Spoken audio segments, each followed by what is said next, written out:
Wonderful news from the UK with the NHS doing a dramatic U-turn on much of the woke craziness we have seen in the past decade.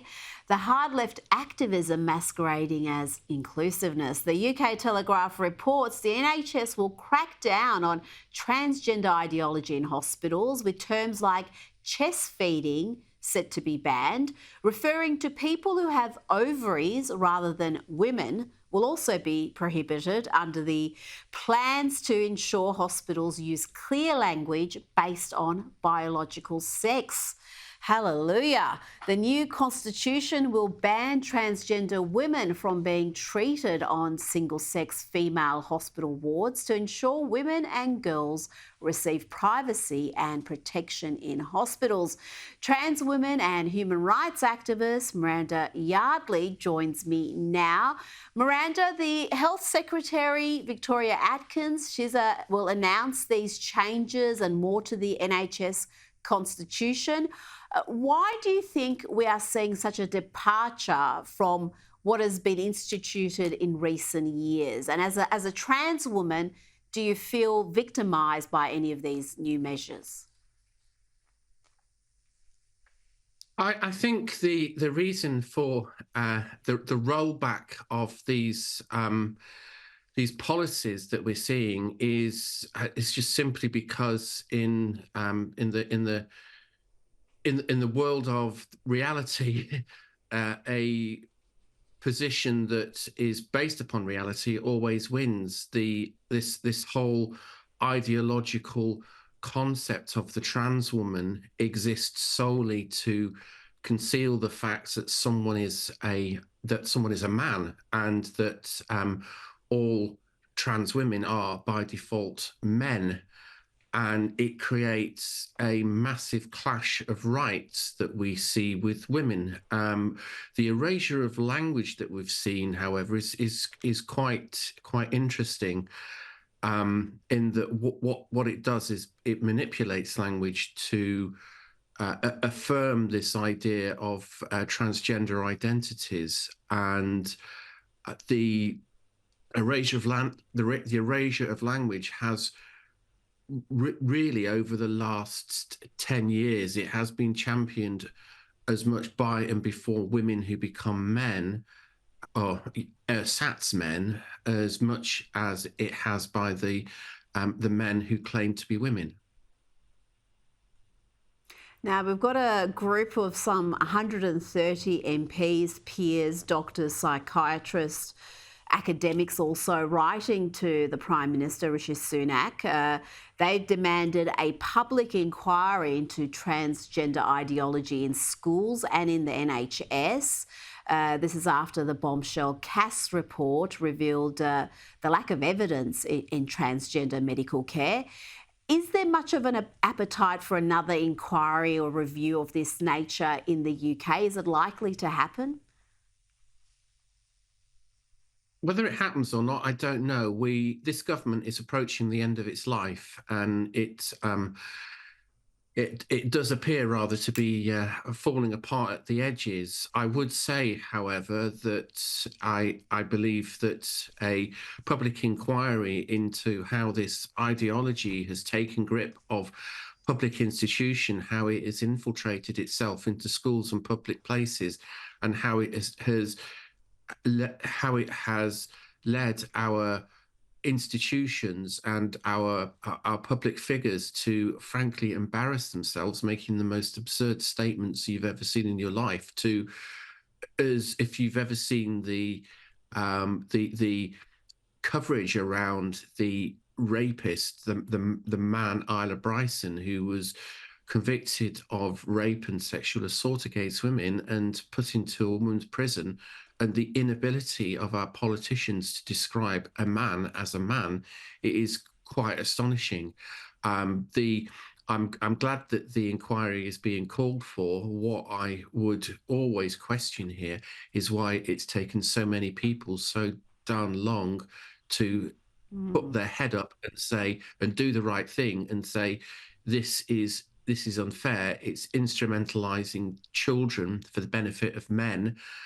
And it completely lacks any form of evidence base. There is no basis, either scientifically, philosophically, or medically, to affirm this concept of transgender ideology, particularly in children. Let's talk about Scotland. The First Minister there, Humza Yousaf, is fighting for his political survival. His coalition with the Greens has collapsed. The Scottish Conservatives have launched a vote of no confidence against him. How much of his troubles are connected to the rather radical policies he's backed, including around transgender policies and also those Orwellian hate speech laws? Oh God, yeah. I mean, it's totally he is the instrument of his own undoing, as is the SNP. The Mm. SNP, exactly what happens when you have a political party that is that has pretty much an uncontested majority. It was propped up by the Butte House Agreement in the latter years with a coalition with the Green Party, who once sold themselves as the party of science, and now is frankly the party of nonsense. Now, you're someone who has transitioned. You're a transgender person. Do you see yourself as a woman, a trans woman, or do you see yourself as a man? How would you describe yourself, and how do you feel if you are misgendered? um, that's a really interesting question. The First of all, trans women are men. All trans women are men. The whole idea of transgender is wholly a political position. It is a use of language that is an attempt to conceal from the individual, to take that individual and implant in people's minds that the person that they're talking about is on some level a woman, and that to therefore affect the way that people see that person. I do not use preferred pronouns for anybody. I have had this position for a very, very long time, pretty much since I got involved in this debate, which I got involved in because I saw the completely unacceptable threats and actions that were being taken against women who spoke out against men who were claiming who were claiming access to women's spaces, and were essentially branding women who they disagreed with as bigots and pushing them out of public life. I think the whole concept of transgender is a bogus social identity, and the sooner as a society we move away from this, I think will be liberating for everybody. And do you find that the transgender activism we have seen in recent years has actually made life worse for trans people? It used to be live and let live attitude amongst many people, but now, in the eyes of some, being trans is almost a political position, and it perhaps is inviting hostility that wasn't there before. Oh, it's totally a political position.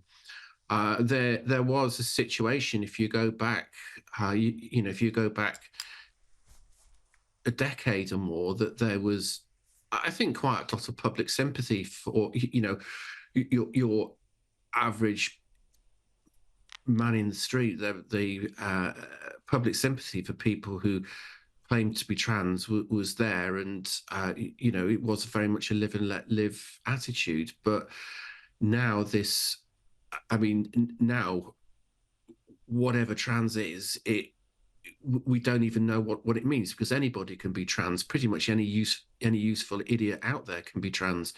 It's become a meaningless label. Not that the whole idea anyway, which is built upon stereotypes, has had a particularly solid intellectual base anyway. Miranda Yardley, thank you so much for your time this evening. Really appreciate it.